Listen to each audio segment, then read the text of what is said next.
Então fala galera, beleza? Vamos aqui para mais um vídeo e vamos para o corte aqui do Jogo Aberto com a Renata Fã, trazendo notícias do Flamengo e tem muita notícia boa. Fica até o final do vídeo porque tem Mercadão da Bola também.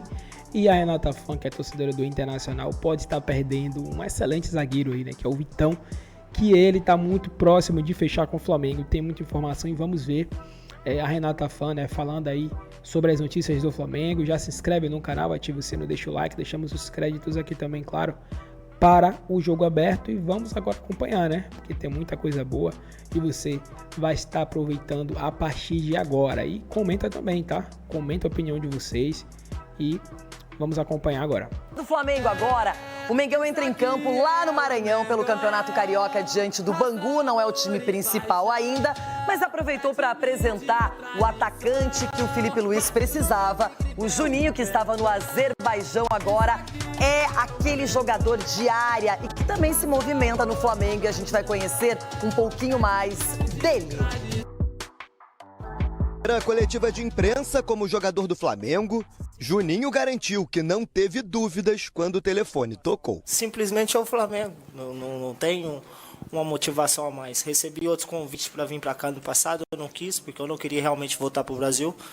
Mas acho que para mim, como jogador, é um sonho de qualquer pessoa estar aqui. Aos 28 anos, o atacante chega ao clube carioca para ocupar a posição que até dezembro era de um dos maiores ídolos da história rubro-negra. Eu não tenho o que falar dele, do Gabriel. O que ele fez aqui é visível para todos, principalmente para os flamenguistas. Eu acompanhei, sei o que ele fez. Tenho muito respeito por ele e ele tem um legado aqui no clube que é difícil de apagar isso. O Flamengo investiu 5 milhões de euros, cerca de 31 milhões de reais, para tirar o atacante do futebol do Azerbaijão. Mas além das cifras, uma ligação especial foi determinante para o jogador decidir voltar ao Brasil. Cara, eu fiquei sem acreditar no início. Querendo ou não, o calibre que ele foi como jogador, de tudo que ele já conquistou na vida. Isso é um sonho de qualquer atleta. E por eu receber uma ligação dele, eu fiquei super feliz. E ainda por dizer que eu encaixe no modelo do jogo dele, não só no lugar que ele está, que é o Flamengo.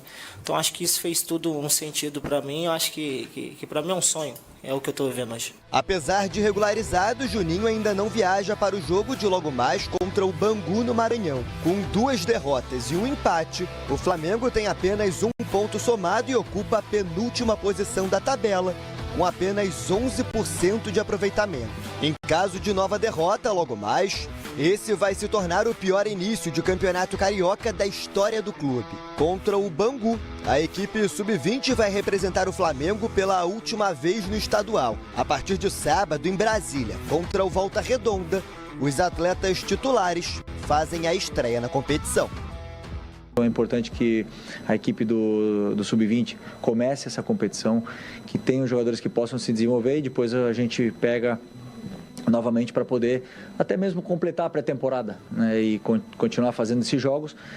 Mas claro que para frente vão vir muitos clássicos, são jogos intensos, jogos até de uma agressividade muito grande, mas eu tenho um elenco muito qualificado e qualificado o suficiente para poder ir chegando nas fases do Carioca sem hipotecar a temporada toda.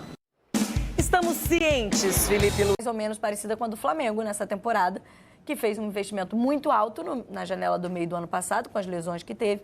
E nesse início de ano tem um número de contratações bem mais cauteloso em relação aos últimos anos. A primeira contratação e única até que oficializada é a do Juninho, que ontem foi apresentado, inclusive em destaque nos jornais hoje, a apresentação do Juninho, que foi essa, a princípio, contratação pontual do Flamengo, né? Antes da venda do Fabrício Bruno, seria a única que o Flamengo falava abertamente que faria para a vaga aí do Gabigol ou do Pedro até o meio da temporada. E depois, agora, a necessidade de um zagueiro com a saída do Fabrício. Mas é um jogador que chega para uma vaga pontual nos últimos anos, ainda que se reforçando mais, gastando mais na janela do meio do ano. Era um clube que no início da temporada também movimentava muito o mercado, né? Sim. O Flamengo fez uma troca de planejamento do meio do ano para cá, do meio do ano passado para cá, né? Quando começou a janela do meio do ano, a intenção do Flamengo era gastar pouco. Não era fazer, por exemplo, a segunda maior contratação de um time brasileiro, como fez com o Alcaraz. era gastar menos do que gastou com o Alcaraz, especificamente só com o Alcaraz. Mas aí teve duas coisas muito importantes ali no planejamento do Flamengo que mudaram completamente essa visão. Primeiro, as lesões, que você já citou, e segundo, o próprio desempenho esportivo mesmo, né? Chegou em um momento ali, o Flamengo chegou no meio do... Assim como o Flamengo terminou o meio do ano abaixo das expectativas, o Flamengo chegou no meio do ano mais abaixo ainda das expectativas que tinha para a temporada. Chegou a flertar ali com o título brasileiro no comecinho do campeonato só, né? Mas percebeu que precisava de mais. E aí gastou um valor que acabou influenciando nessa janela. Outra coisa que influencia é claramente a mudança de poder, né? A mudança de poder, a gente não está falando só do futebol, do Flamengo, só da presidência do Flamengo. A gente está falando também da diretoria de futebol, uma outra visão. Acho que na coletiva na exclusiva que o José Botto dá para o GE lá ainda nos Estados Unidos, um ponto muito importante sobre a janela do Flamengo é que ele praticamente descredibiliza por completo o atual ou o antigo departamento de scout do Flamengo, né? Ele deixa muito claro que para essa janela o que está acontecendo, inclusive a chegada do Juninho, é isso que aconteceu. Quem está definindo as contratações do Flamengo é ele e o Felipe Luiz.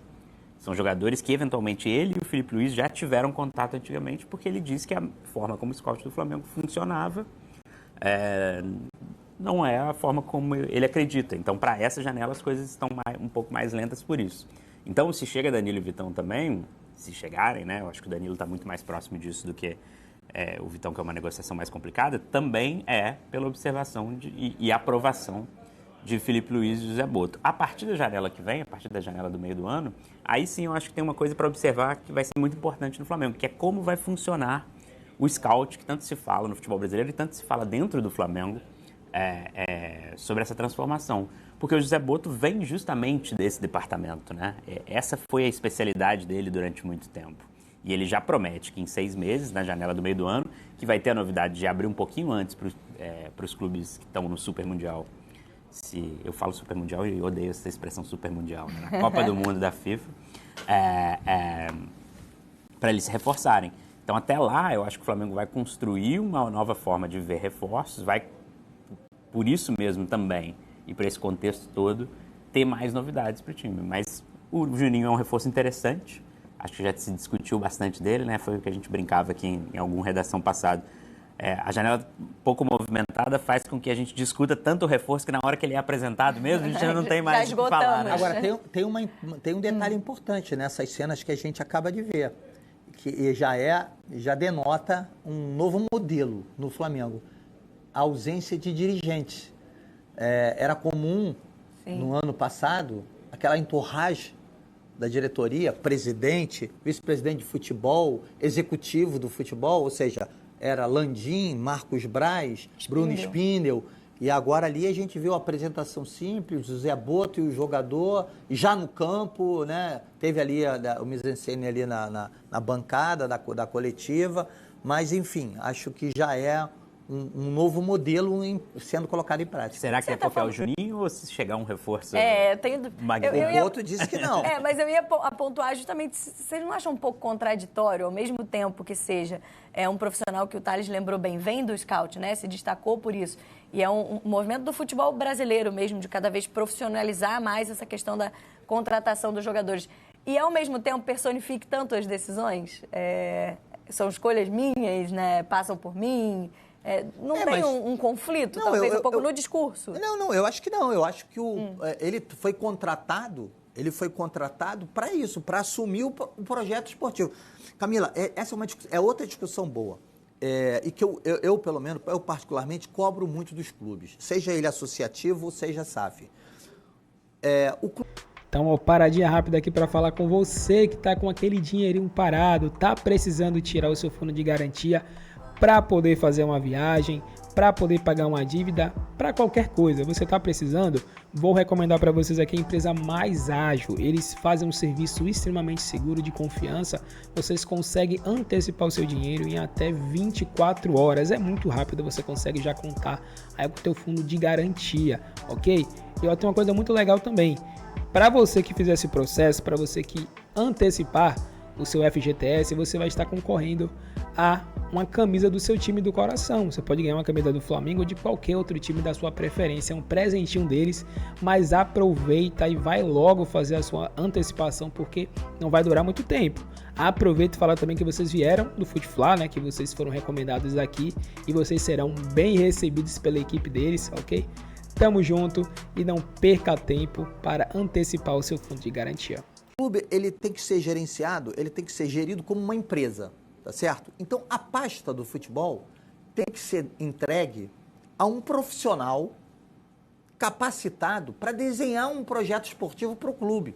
Se eu sou presidente de um clube, se eu contrato alguém para tocar o departamento profissional, antes de contratá-lo, eu tenho que pedir para ele o seguinte: olha, eu quero um projeto esportivo. Então, eu vou fazer aqui um roteiro, um briefing, um resumo do que eu quero. Eu quero o meu time assim, eu quero o meu time assado, eu quero meu time jogando para frente, eu tenho esse tipo de orçamento, eu tenho esse tipo de faturamento e eu quero que você me entregue um projeto. E aí o profissional entrega o projeto. Se eu assinei a contratação dele, eu tenho que entregar, acreditar nele o projeto esportivo. É assim que funciona nos grandes clubes europeus. E o Boto vem mais ou menos dessa cultura. Ele não vem só do scout, ele começou no scout, mas ele passou por vários setores. A minha dúvida, no caso específico do Flamengo, é se a bola começar... O Flamengo é diferente. Os clubes de massa são diferentes. O Flamengo não é SAF. O Flamengo não tem dono. O dono do Flamengo é a torcida do Flamengo. São os sócios do clube. Então, a minha avaliação, o meu ponto de interrogação é o seguinte: se a bola começa a não entrar, se o Boto vai ter estofo suficiente, equilíbrio, para aguentar as pressões no Flamengo. Ah, mas ele trabalhou no Benfica. Era outra coisa. O modelo do Benfica é outra. A pressão no Benfica funciona de forma diferente. E essa é a minha questão. Ele, por enquanto, está me agradando, porque o projeto é meu, eu estou assumindo e estou botando as minhas diretrizes. Eu estou gostando. Toda essa questão do ethos do Flamengo, né? A ideia, como o Flamengo...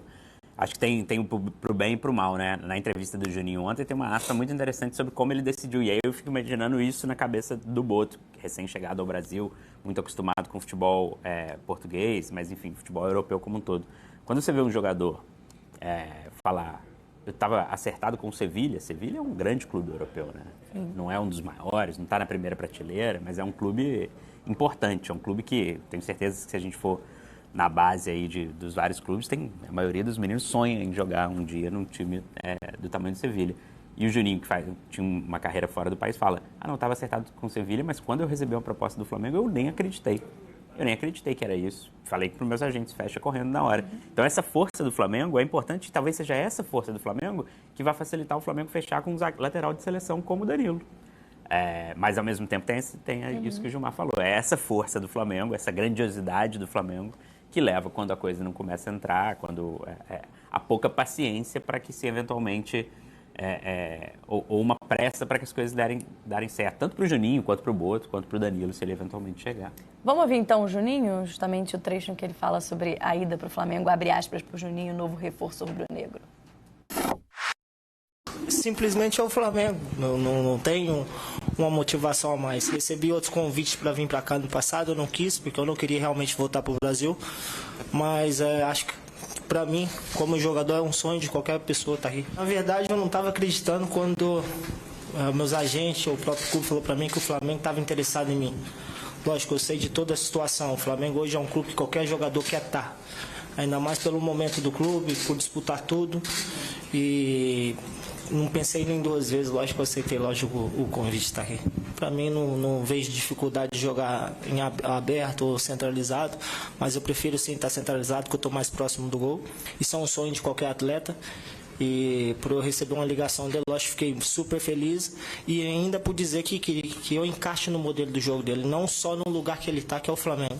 Então acho que isso fez tudo um sentido para mim. Eu acho que para mim é um sonho, é o que eu estou vivendo hoje. Não tenho o que falar dele, do Gabriel, o que ele fez aqui é visível para todos, principalmente para os flamenguistas. Eu acompanhei, sei o que ele fez, tenho muito respeito por ele. E ele tem um legado aqui no clube que é difícil de apagar isso. Mas eu sou apenas mais um trabalhador que estou aqui para poder ajudar a minha equipe, seja lá como for, da melhor maneira, e sempre está buscando as vitórias. Sim, ele tem a comemoração dele, eu tenho a minha, acho que muitos jogadores têm a sua. Depende do momento, sim, a minha é do meu nome. E eu acho que em questão de sonhos, o Flamengo pode me dar sonho que eu nunca tive aqui no Brasil, de ser campeão, seja uma Libertadores, um Brasileiro, uma Copa do Brasil. E eu acho que eu estou num clube que pode buscar isso. Juninho, que é Otávio, né? Falou do meu nome. Bom lembrar que Juninho, né, é apelido de Júnior, mas ele chama Otávio. Um ponto importante que ele falou da questão do posicionamento, né? Que ele prefere centralizado, mas que pode fazer a ponta também. Mostra um traço da personalidade dele, né?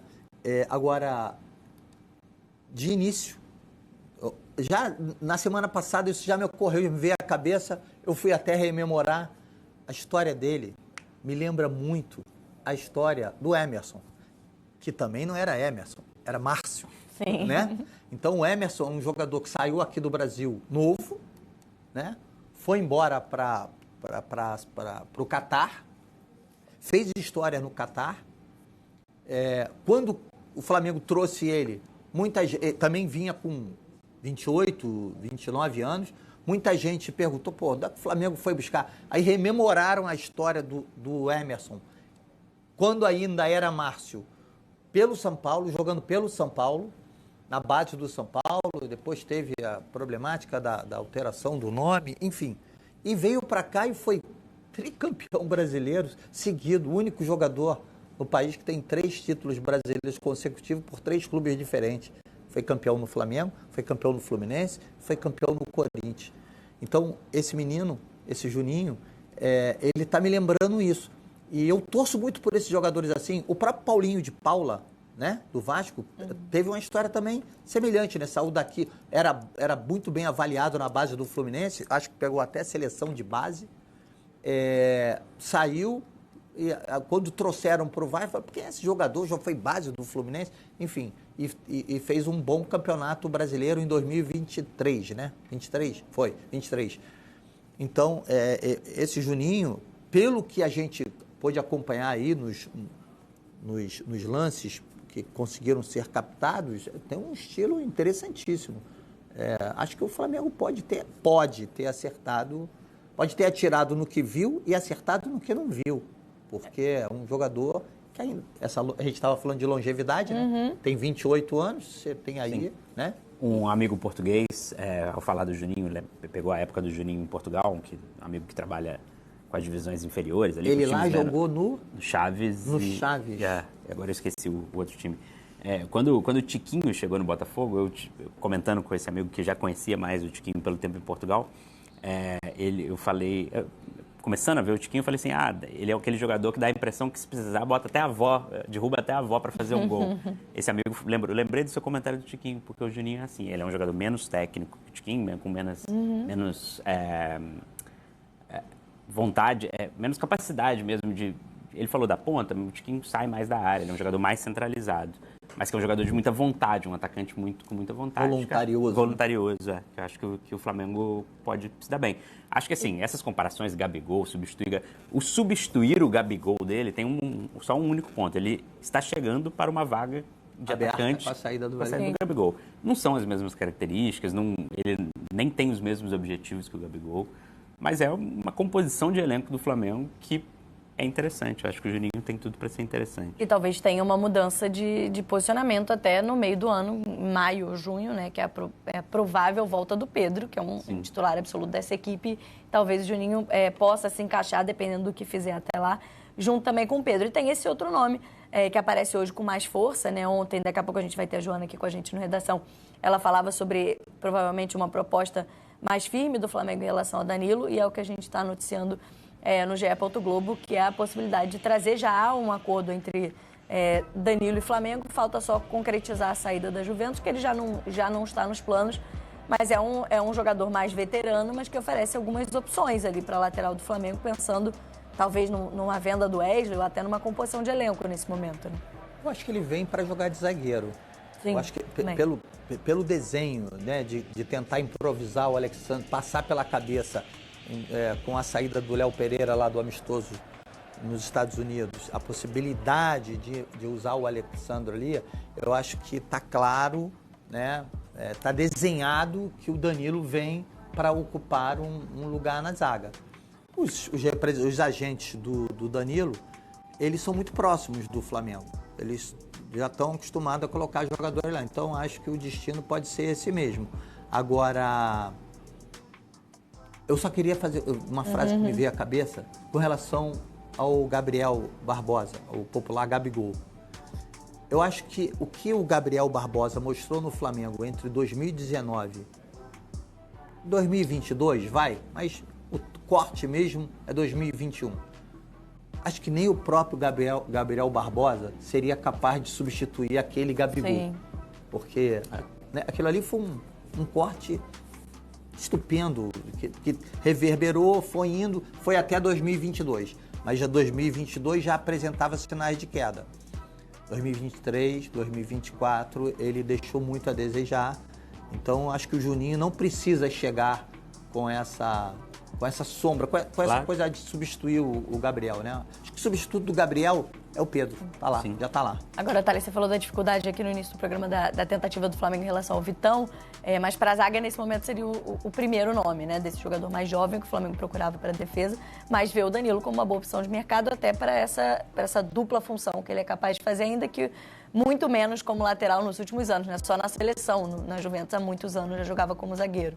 Sim, e eu acho que o Danilo, ele, na verdade, tem até uma tripla função. A terceira é a liderança. Sim. Acho que o Danilo, o melhor papel dele na seleção nos últimos tempos, menos em campo, foi aparecer o tamanho do jogador que ele pode ser de vestiário, né?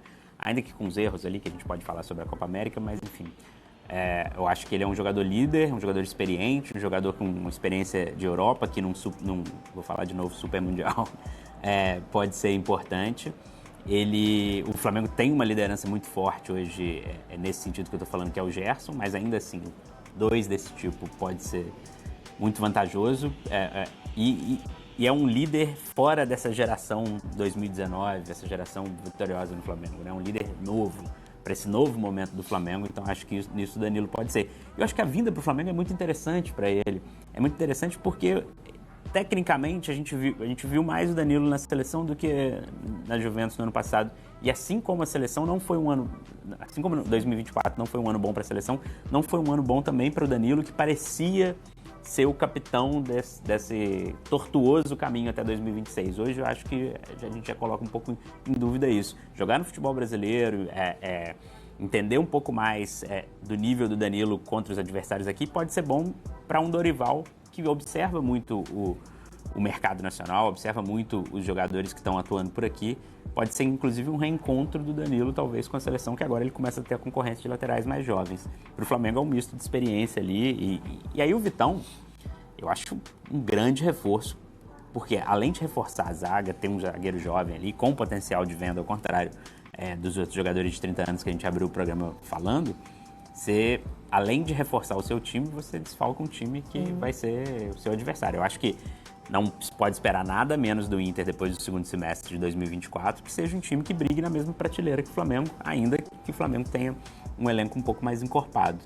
Então, se você consegue essa negociação, e talvez por isso o Inter esteja justamente dificultando, é um golaço do Flamengo. Acho que o primeiro grande gol mesmo aí dessa gestão do Boto, se conseguir essa contratação. Quem está querendo também se reforçar Então vamos aqui agora, galera, só finalizar aqui, né, a questão dessa notícia aí do Vitão, hein? Jogador que interessa o Flamengo e é um jogador do Inter, né? Foi um grande destaque na temporada passada jogando pelo clube do Rio Grande do Sul. E, galera, o que é que acontece? O Vitão, ele aceitou a proposta do Flamengo. É isso que o site aqui vem informando, né? Vem dizendo que ele curtiu o projeto do Flamengo. Vamos entender um pouco mais sobre esse assunto aqui, né? A matéria diz assim: Vitão aceita a proposta do Flamengo e aguarda liberação do Internacional. Esse jogador aqui, ó, jogador muito bom. E aqui a matéria vem informando mais. O Flamengo segue avançando na negociação por Vitão. Apesar do negócio difícil com o Internacional, as questões contratuais já estão sendo acertadas entre o mais querido e o zagueiro de 24 anos, que é muito bom, galera. 24 anos é uma boa idade, né? Jogador jovem, tem muito potencial ainda, né, para continuar, né, mostrando mais. Isso porque o defensor da equipe gaúcha já aceitou a proposta oferecida pelo rubro-negro. Assim, o Vitão e os empresários deram ok sobre o tempo de contrato e os valores mensais oferecidos pelo Flamengo. Ou seja, já está acertado entre o Flamengo e o jogador, né, a questão de tempo de contrato e também o salário que ele vai receber, né? Isso é muito importante. O jogador curtiu, né, gostou, né, sabe que o Flamengo hoje é um clube que briga de verdade, né, para conquistar títulos importantes. É um time que está sempre ali em cima, sempre brigando. E todo ano ali o Flamengo consegue conquistar um título. Isso pesa muito para jogadores, né? Embora o Inter não é um time ruim, é um time também grande, né, em sua história, mas hoje não é um time que esperamos que vai realmente brigar e conquistar títulos importantes, né? Principalmente, né, nessa temporada agora que teve algumas baixas, que perdeu alguns jogadores importantes também. Dificilmente o Inter vai chegar e vai brigar para vencer um Campeonato Brasileiro, vai brigar para vencer uma Libertadores. Uma Copa do Brasil até pode ser que brigue ali, né, porque é um pouco mais provável, que são poucos jogos, mas um campeonato maior é um pouco mais difícil. Vale lembrar que o Mais Querido propôs um vínculo de 5 temporadas, ou seja, até dezembro de 2029. Ou seja, o Flamengo queria o jogador por bastante tempo, o que para mim faz sentido porque ele tem 24 anos. Até chegar a 2029, ele vai ter o quê? 29 anos, né? 29 anos ou beirando ali os 30 anos. Então faz muito sentido porque o Flamengo está pensando a longo prazo, né? E nesse meio tempo, o jogador pode receber proposta, né? Pode ir para a Europa, alguma coisa assim. O Flamengo poderia lucrar com a possível venda. E o Flamengo ofereceu, né, segundo aqui o site, 1 milhão por mês aproximadamente. Então ele deve receber isso aqui talvez com luvas, né? Talvez, né, com conquista de títulos pelo Flamengo. Mas ele deve receber algo aproximado, né, disso aqui, que é um bom valor, né? Eu acho que ele chega para brigar assim pela titularidade, né? Eu acho ele do nível do Léo Ortiz, um cara muito bom também, assim. Então seria muito bom até para ter uma disputa interna, né? Para uma disputa de posição, né? Para ter jogadores ali brigando para poder serem titulares. Isso internamente é muito bom. E acho que o Felipe Luiz entende muito isso, né? Ele é um cara que ele é muito inteligente, então ele sabe que tendo dois jogadores de qualidade da mesma posição vai estimular os dois a quererem, né? Um ser melhor do que o outro ali, né? De maneira saudável, é claro. E isso quem vai ganhar é o Flamengo, porque o Flamengo, né, que vai com certeza ter dois bons jogadores brigando pela titularidade, e aí o nível, né, vai cada vez mais aumentar, ok? E aí, o que é que vem informando mais aqui? O Internacional já tem a proposta do Flamengo em mãos. Após recusar a primeira proposta, o Flamengo aumentou os valores e enviou um acordo de 7 milhões de euros, cerca de 44 milhões de reais, mais a quitação da dívida de 4 milhões de euros, 25 milhões de reais, que seria por Thiago Maia, né? Como nós sabemos, o Thiago Maia saiu do Flamengo ano passado, foi pro Inter, né? Jogou a temporada toda, o Flamengo não recebeu nada por esse jogador, né? Até hoje não recebeu nada. Então o Flamengo entende, né, que poderia ser interessante eles quitarem essa dívida já, né? Colocou para jogo aí para eles também não se preocuparem com isso, que para eles é bom, eu acho, né? Porque quanto mais passa o tempo, a dívida aumenta, né, com juros. Então o Flamengo está até sendo bondoso com relação a isso. Então com certeza isso aí foi uma boa jogada do Flamengo em fazer, né? Porque com certeza já se livra logo aí dessa questão, já resolve logo. E ainda pode ter um jogador, né, um pouco mais barato, por assim dizer, né, sem gastar tanto. E pode se concentrar em outras questões, né? E aqui só pincelando, vem informando que o Vitão quer jogar no Flamengo, né? O Flamengo confia no desejo de Vitão para acelerar a negociação com o Internacional. Isso porque o zagueiro vê com bons olhos o ainda ao Mais Querido, principalmente por 3 motivos. São eles: a boa proposta financeira oferecida ao Fla, a chance de convocação para a seleção brasileira e a visibilidade para uma possível venda a um gigante da Europa. Isso aqui é muito fato, né? Quando o cara chega no Flamengo, o cara joga bem, o cara automaticamente entra no radar ali da seleção brasileira, né, para times europeus. E vimos isso ano passado, né? E acho que 2022 também. Vimos, por exemplo, o jogador Ayrton Lucas indo para a seleção brasileira, né? O Fabrício Bruno indo para a seleção brasileira, o Gerson indo para a seleção brasileira, Pedro indo para a seleção brasileira. Vários jogadores conseguem, né? Porque com certeza o Flamengo está sempre brigando, é um time muito forte, então atrai aos olhos da seleção brasileira, assim como do treinador Dorival Júnior. Mas é isso aí, o que é que vocês acham sobre a contratação do Vitão? Vocês aprovam? Eu acho que sim, acho que seria uma boa contratação, né? Espero que ele jogue muita bola, acho que é só questão de tempo, né, para se concretizar isso aí, né? Principalmente porque o jogador quer o staff, então acho que o Inter não vai aguentar segurar não, hein? Vamos ver. Agradecemos a vocês e até o próximo vídeo.